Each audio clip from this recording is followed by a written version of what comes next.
I essentially destroyed my metabolism.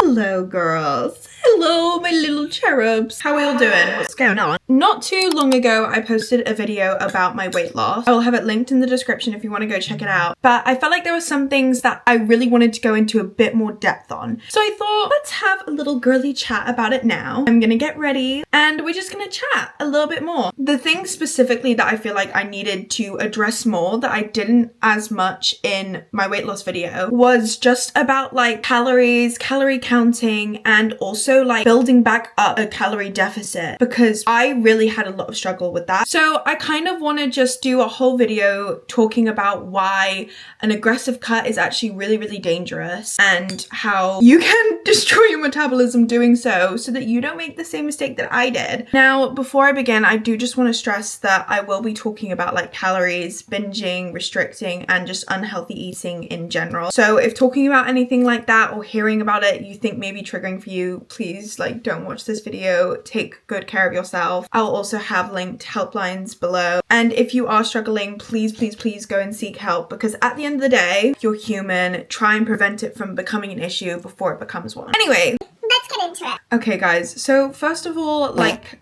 whoa, I literally just did we see that? That was cute. So first of all, calorie maintenance is everyone has an average calories that they burn a day. We know this, right? Just by living, just by breathing, you will have a daily average calorie amount that you burn. There are various calculators that can help you work this out. However, I will stress that they're often not the most accurate, so maybe be a bit careful with that. And obviously, movement, exercising throughout the day, you can add to the number of calories burned. Now, when it comes to eating calories, if you eat the same amount of calories that you burn during the day, this includes your just normal resting calories and your active calories, you will be at calorie maintenance, so your weight will stay the same. If you eat more calories than what you are burning, you will be at a calorie surplus and you will gain weight. And if you eat less calories than you are burning, you will be in a calorie deficit and lose weight. And obviously, the higher or the lower that your calories are than your maintenance is the quicker you will gain or lose weight. Now, kind of just from my silly mental perspective, I thought fab. Like, let me eat in this crazy cut so that I will lose weight quicker. And essentially just get the whole dieting and losing weight process over and done with, right? Because in my mind, I thought the quicker you do it, you just get it done, it's out the way, it won't affect you that much. Wrong. Very, very, very wrong. And let me tell you why and what I would do differently if I was losing weight again. So I was in what I would probably say would be an aggressive cut. What that is basically when you eat significantly less calories than you are burning. But as a normal human being who just simply wants to lose weight in a healthy and realistic way, that is a bad idea. Yes, like it's possible. It's definitely possible and it definitely does work. I mean, among the bodybuilding industry, aggressive cuts are very common, but that is because dieting and exercise is literally their life. They are professionals at it. They do it for a living. And also, more importantly, they're not in crazy calorie cuts to lose significant amounts of weight or do it for a long time. They're also not expecting to maintain that same weight that they are from the aggressive cut after the competition, because they know that that's an unrealistic weight to stay at. This is completely different than somebody whose goal is sustainable weight loss. We're in two different kettles of fish here, girls. Now, don't get me wrong. When it comes to crazy aggressive cuts, I can see the appeal. Obviously, because I did it. I think because, at least for me, the idea of a diet is scary. It is something that you may not want to do. So you kind of think the quicker that you diet and get the weight loss over and done with, the better it will be and the sooner you can resume to not being in a diet. And you know why we have that mentality? Because of diet culture. Diet culture has basically made this conception that when you're in a diet, you have to be miserable. But that is just so not the case. So this is point number one. A diet does not need to be miserable. You can enjoy a diet. Being on a diet and not eating the foods that you love don't have to be mutually exclusive things. But I can see why you might think that. First things first, if you don't reduce your calories to a ridiculously significant amount that you would do in an aggressive cut, then you can still eat the foods that you enjoy. You don't have to cut them out. So you can still be in a calorie deficit and still be losing weight while still eating the foods that you enjoy. enjoy. It's just about being smart with your calories. And like I said, diet culture makes you believe that you can't lose weight if you eat carbs or if you eat this, that, and the other, making you think you need to be in this crazy cut or you need to be restricting yourself from certain foods, which makes a diet seem scary, but it really doesn't have to be. And may I remind you, all these people on social media who preach about having a balanced diet actually look at their diet. Do they eat carbs? Do they eat sugar? Do they eat fats? They will be claiming they have a balanced diet, but cutting out key nutrients in that way. I talked about her in my last video, but Laura talks a lot about how you should have carbs, fat, and protein at every meal. And that is honestly what is going to make you feel your best and the most satiated as well, which is also going to make weight loss so much easier in general because you're not going to be freaking miserable the whole time. Cutting out food groups also leads me on to point number 2, which is often that restriction equals binging. Now, there is a difference between making good choices and restricting yourself. You have to allow yourself and not feel guilty about having certain foods. If you're craving something, see it more as you being intuitive with your eating choices and also saving yourself from an inevitable crash out binge later. It's just like there's a theory that I often see like when it comes to fashion and like making expensive purchases. When you want to like buy something expensive, you'll often be like, oh, it's too expensive, I can't buy it. So you buy the cheaper alternative, but that cheaper alternative may break too soon or it's not exactly what you want. So you keep buying other cheaper alternatives in order to kind of fill that void. And in doing so, you end up spending more money than you would have if you just bought the more expensive option in the first place. I feel like it can kind of somewhat be applied to when you're craving something. So instead of trying to avoid it and eat around the craving and not being satisfied, just allow yourself to have that craving. And I know what you may be thinking now, what if I'm always craving something so I'm not actually in a calorie deficit because I'm always eating that thing that I'm craving? At first,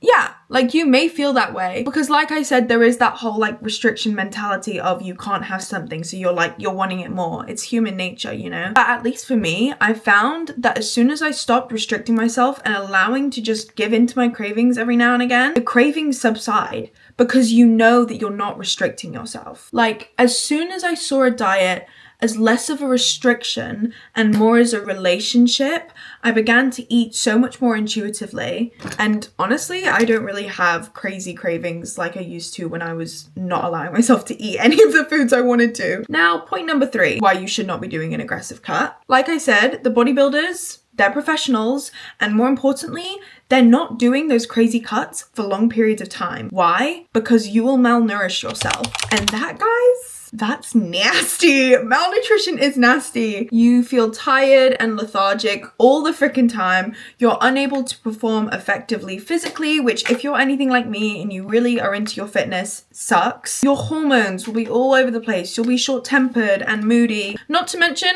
appearance issues. Your skin gets messed up, your hair starts falling out, and mentally, it is awful because you constantly obsess over food. Like when I was in a ridiculous cut, all I could think about was food. My whole For You page was obsessed with what I eat in a days, and I was constantly comparing what I was eating to other people. Stop! No! Enjoy food, but don't let it be something that controls your life. Honestly, as soon as you start feeling this way, please take a step back, take a breather, get some help, talk through it. Just actually, I think there is so much maturity in being able to notice when you are struggling and when something has reached out of your expertise and you need help. There's nothing embarrassing in that. And now, my 4th point as to why you should not do an aggressive cut, you will ruin your metabolism.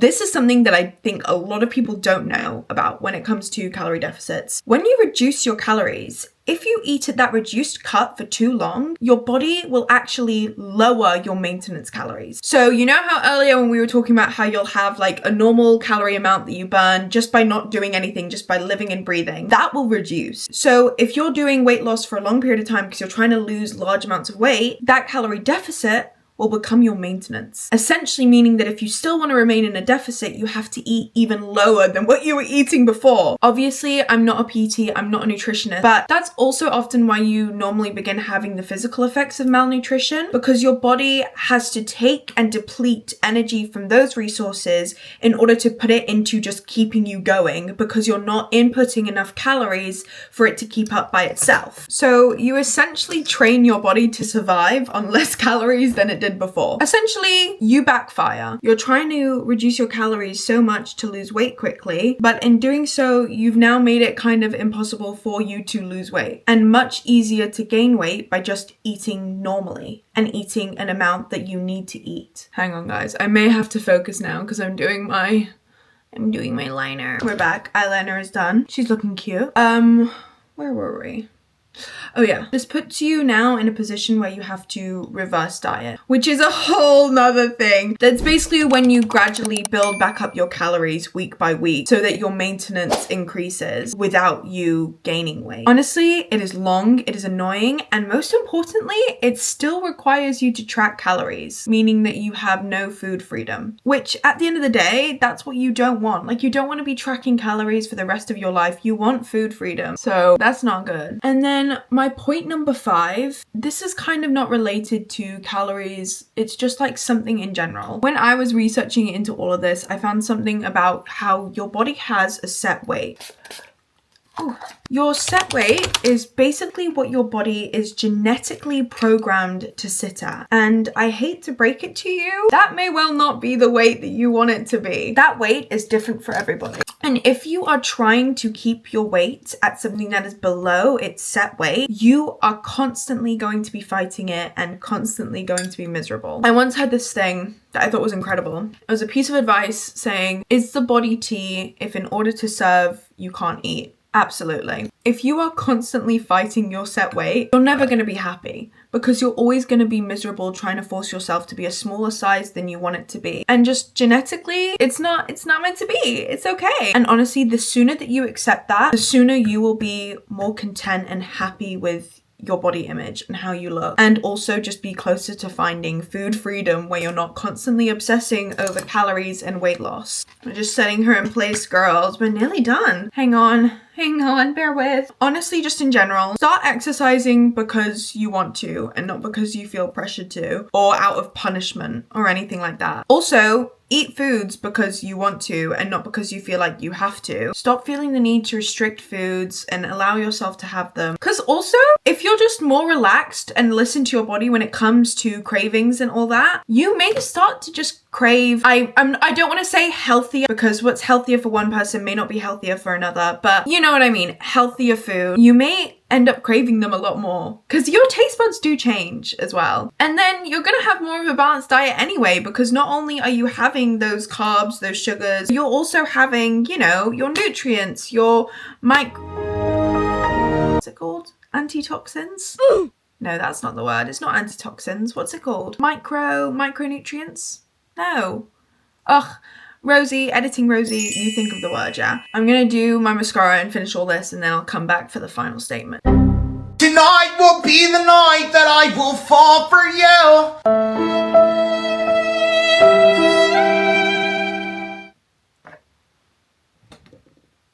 Guys, I just accidentally blinked too hard. Oh, Lord. Why? Why does this always happen to me, guys? Oh, frickety crap! Oh no. Okay. Y'all. Okay. I think we semi-fixed it. A little bit? Maybe. Okay, so just conclusions and round-offs, yeah? What have we learned from this, girls? Putting yourself in an aggressive cut will make you miserable. It can create a restrictive mindset that will easily cause cravings, take away food freedom, and most importantly, potentially destroy your metabolism. So it becomes counterproductive. Obviously, I'm not a professional. I just know all of this from my own experience and research. But my advice, if you want to lose weight sustainably, be kinder to yourself by not putting yourself in a crazy aggressive cut and allow yourself to have the foods that you enjoy just within reason. Like I said, it's all about being smart with your calories and just having a good relationship. Diet doesn't have to be miserable. A diet can be enjoyable because you're not cutting out the foods that you enjoy. Technically, I don't eat anything like I did before I had my weight loss. But I don't feel like I'm still in a diet. This just feels like the way that I eat because my eating has changed. Like I said, your taste buds change. I now find myself craving foods that I never would have craved before. So yeah, that was just a little bit more on like weight loss and more specifically calories and calorie deficits, because I really didn't feel like I spoke about it enough in my other weight loss video. And it really is so important because I definitely did it the wrong way. So I'm trying to make sure that nobody makes the same mistake. Like I said, I will have my other weight loss video linked in the description. So if you want to see more about like diet, exercise, mentality, sort of busting weight loss myths and all of that, go check it out in the description. If you want me to speak more about things like this, if you want to maybe see a what I eat in a week, let me know, because yeah, we're all ready to go. Thank you for helping me get ready and for having a little chit chat. As always, you are beautiful no matter what. Make sure that you like this video, comment, share, obviously helps a lot. And if you enjoyed and you want to see more videos and vlogs, please subscribe, turn on notifications, all that stuff. And I will see you in my next video. Bye guys, love you. Mwah.